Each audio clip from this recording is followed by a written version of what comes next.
Estás escuchando La Taberna de Bru, el podcast de maestros cerveceros para amantes de la cerveza.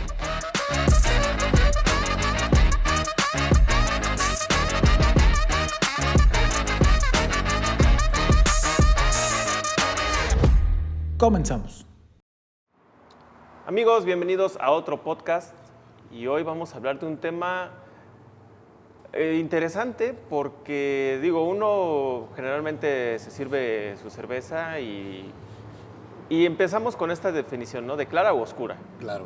Sin embargo, pues la BJCP tiene todo un abanico de colores que está muy interesante, así que, Mario, ilústranos. Pues sí, Irving, justo el tema de la cerveza, bien lo acabas de mencionar. Todo el mundo conocemos la cerveza como la rubia y como la oscura, ¿no? La clara y la oscura. Sin embargo, en ese rango hay muchos colores, muchos matices que hay en este abanico de colores.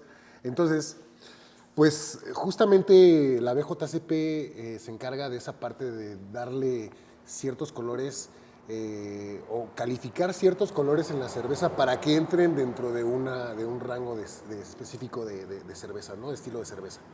Sin embargo, si nos vamos hacia atrás, tenemos que considerar varias cosas. O sea, el color de la cerveza nos va a dar básicamente la malta, ¿no? Okay. La malta es muy importante. Sabemos que para nuestra cerveza tenemos maltas base, que es la que nos va a dar un mayor porcentaje de azúcares fermentables, que si bien podemos hacer una cerveza 100% con malta base, nos va a dar una cerveza rubia o un tono pajizo.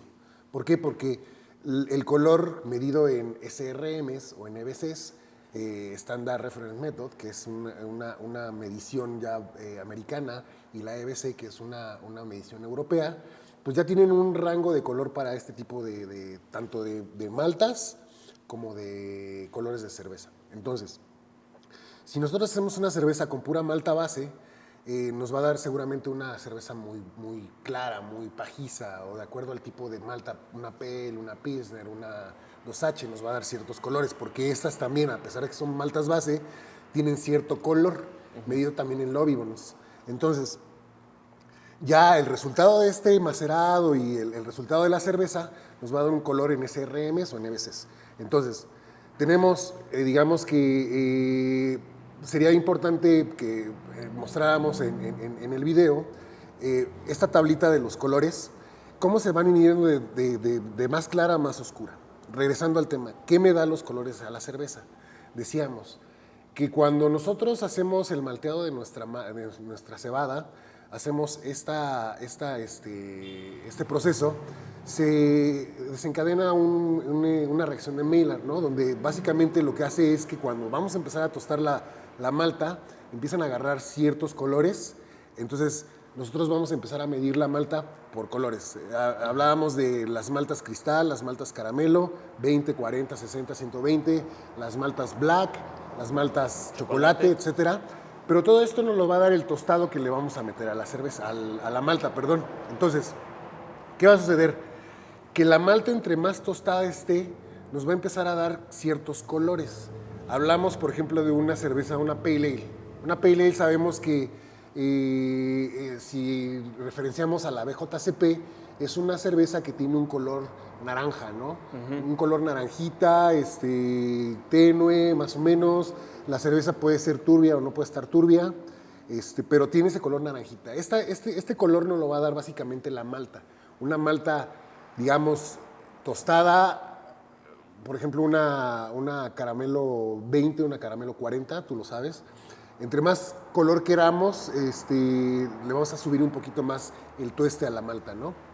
Entonces, si vamos a una cerveza que ya es un poquito más oscura, ya estamos hablando de ya unos caramelos 120, una chocolate, una black, hablando de un stout, ¿no? Entonces, estos colores nos los va a dar siempre la malta, ¿no? De acuerdo al tipo de malta que ocupemos, de acuerdo al tipo de cerveza que queramos hacer, nos va a dar esos colores. Entonces, es importante también tener en cuenta que la cantidad de esas maltas que vamos a ocupar, que son maltas de especialidad como las conocemos, es importante para que tengamos, si nosotros queremos meter una cerveza básicamente a competir, pues debemos estar digamos, en el estándar de la BJCP. Sin embargo, vuelvo al tema y lo insisto, o sea, vale la pena experimentar con diferentes maltas para tener diferentes colores y pues, ahora sí que tener una cerveza que nosotros... Sí, porque al final hacer justo este tema del color de la cerveza, incluso en ocasiones puede ser casi como colorear, ¿no? O sea, de repente hacer una ámbar, pues no hay una... Bueno, sí hay algunas maltas ya específicas para hacer una red ale o una ámbar, pero justamente es esta parte como de pintar un poco, ¿no? A lo mejor le echas un poquito de black, a lo mejor le echas un poquito más de chocolate y la haces un poquito más oscura, ¿no? La brown, por ejemplo, que en ocasiones llega a ser entre color caramelo, entre color rojizo y entre color negro. Sí. Pero es una brown, o sea, sigue siendo... ¿Cómo? Porque justo hablamos de colores y en general, pues todos nos referimos a los estándares de la BJCP. Y que es importante mencionar que en realidad, si tú haces un color u otro, en los rangos de la BJCP no es porque una stout tenga que ser así siempre, Sí, claro. sino porque se basa en los colores para meterlas a competir. Digo, los estilos tienen un estándar y en general pues eso nos ayuda en la vida, tener estándares para poder manejarnos mejor. Y en la cerveza pues es lo mismo, ¿no? O sea, si tú quieres empezar a competir ya con tu cerveza, necesitas tener una referencia de, bueno, ¿qué considera el juez como una Punto stout? de partida. ¿Qué considera como una brown? ¿Qué se considera como una pale? Que aquí nos ha pasado, de repente en estas cocciones, a veces se nos o sea, de repente tenemos una blonde y una pale y se parece, ¿no? Así como, ¿cuál es cuál? Y hasta que no la tomas, pues te das cuenta que es una pale. Y en sí, según yo, eso pues no está mal. O sea, puede no tener el color y sigue siendo una pale. Sí. Sí, mira, justo esa comparación que haces tú de la pale con la blonde y que en algún momento nosotros hacemos, no es así como que tú digas, es un error, es una blasfemia, no. O sea, a final de cuentas, puede ser una cerveza que experimentaste con ella y lo que le va a dar el carácter, si bien es cierto el color es lo que te llama la atención, al final de cuentas el sabor que tiene, o sea, al final de cuentas vimos que la pale era muy similar a la blonde, pero el sabor de los lúpulos es muy diferente. El cuerpo que tiene la cerveza es muy diferente. Entonces, por eso digo, no nos debemos tampoco, si bien es cierto es referencia, la BJCP y como dices tú, maldito sistema, siempre tenemos que estar bajo ciertos, ciertos criterios o lo que tú quieras, es un punto de partida nada más. O sea, no hay que casarnos en el hecho de que voy a hacer siempre esa cerveza así. O sea, acuérdense que cocinar, hacer chela, es experimentar siempre, es hacer un guiso, es hacer un caldo, ¿no? Entonces, nosotros vamos a jugar con los ingredientes como querramos, siempre y cuando esté dentro de lo razonable. El punto es, o sea, siempre estar experimentando los colores, o sea, empezar a añadir. Incluso decías tú, ¿cómo pintarla? Si hay pinturas grado alimenticio que tú puedes hacer una cerveza con malta base y pues agregarle, ¿no? Por ejemplo, hay una cerveza que se toma en el Día de San Patricio, que es propiamente pintada con verde, ¿no? Para darle ese tono emblemático de la fecha, ¿no? O sea, claro. Pero al final de cuentas, sí, el tono de los colores de la cerveza te lo va a dar el tueste de la malta, ¿no? E incluso te va a añadir aromas y sabores también, y retención de espuma. Y bueno, y al final del día también el color tiende a ser una representación de cada marca. Claro. Por ejemplo, Lágrimas Negras, pues sus stout, o sea, luego sabes que son Lágrimas Negras porque es una cerveza muy, muy oscura, o sea, casi negra la cerveza. Sí. Y entonces ahí es donde ya también se convierte en un valor diferenciador, ¿no? O sea, sabes que es una Lágrimas Negras, por ejemplo, sabes que es una Guinness por este colorcito entre negro café. Negro café. Que es muy identitario de la cerveza. Entonces, claro. Ahí al final del día, pues los temas del color, independientemente de que te sirvan para un estándar, pues también tienen que ver con tu autoría, ¿no? O sea, qué tan oscura quieres una oscura, qué tan clara quieres una clara.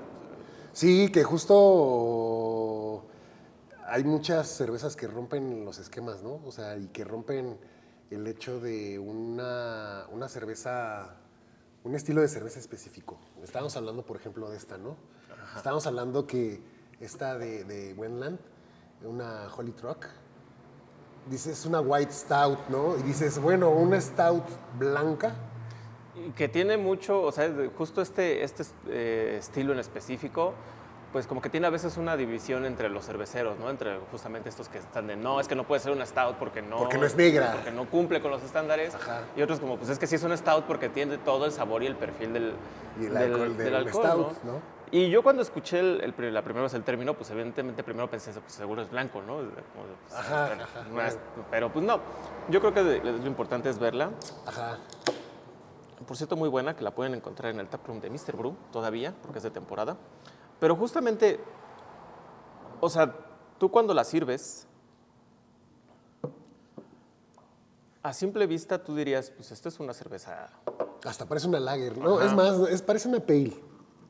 Bueno, X, ¿no? Pero bueno. al momento de que la pruebas, esto sabe stout. O sea, es un stout con todas las de la ley. Es lo que decíamos, ¿no? A final de cuentas, Wendland también tiende mucho a eso, a romper ese esquema. Y con esta, pues sí la rompió por completo. Porque todo el mundo sabemos que un stout pues, es negra, Ajá. ¿no? Y- Y ellos dijeron, no, pues yo la voy a hacer blanca, Ingesu, ¿no? Pero, bien dices tú, es muy sello de Wendland y al final tiene el aroma. Tiene el aroma, tiene el sabor, incluso un poco la retención de espuma que tiene la stout, lo tiene. Entonces, pues aquí es donde empezamos con el dilema, ¿no? O sea, realmente el color importa, el color no importa. O si quieres competir, te tienes que atender a Sí. tener. O en qué momento abres una nueva división, ¿no? Que de repente en algunas páginas para hacer recetas y eso, incluso viene, o incluso, no recuerdo en algún momento, creo que sí vi el de la parte de la BJCP, como que tienen su apartado de cerveza experimental. Ajá. Y ahí puedes como Sí. que también entrar en sus concursos, ¿no? Pero Sí. pues sí, justo en qué momento empiezas a cambiar este paradigma de, pues es que lo tienes que hacer un stout, tiene que ser negra o ahora ya puede ser blanca. Pues es que básicamente vuelvo al tema. O sea, tú puedes hacer tu chela como se te dé tu regalada gana, ponerle lo que tú quieras, siempre y cuando sea una cerveza bebible para ti y para la gente que se las vas a dar a probar. Y bien dices, hay que romper los paradigmas. Si bien es cierto, vamos a competir y la BJCP va a ser nuestro juez, pues tenemos que estar dentro de ese rango, ¿no? Si es una cerveza para nosotros, para vender o lo que tú quieras, y queremos dar ese diferenciador de una cerveza común y corriente, pues podemos empezar a experimentar. Incluso a lo mejor darles nombres diferentes, ¿no? Pero esta, en toda la extensión de la palabra, o sea, parece una pale, e incluso tiene notas cítricas, pero en el sabor Es un stout. es un stout. Pero bueno, pues A lo mejor nos equivocamos, pero pues no sé, ahí que nos digan sus sus comentarios. exactamente qué opinan de las Wild Stout y de estas cervezas con colores que no entran dentro de los estándares de la BJCP, pero más importante, cómo creen que logran este sabor de la Stout sin meter una malta oscura. O a lo mejor nosotros nos equivocamos y nos estamos mal viajando y nada más le quiso poner White Stout porque le quiso poner White Stout.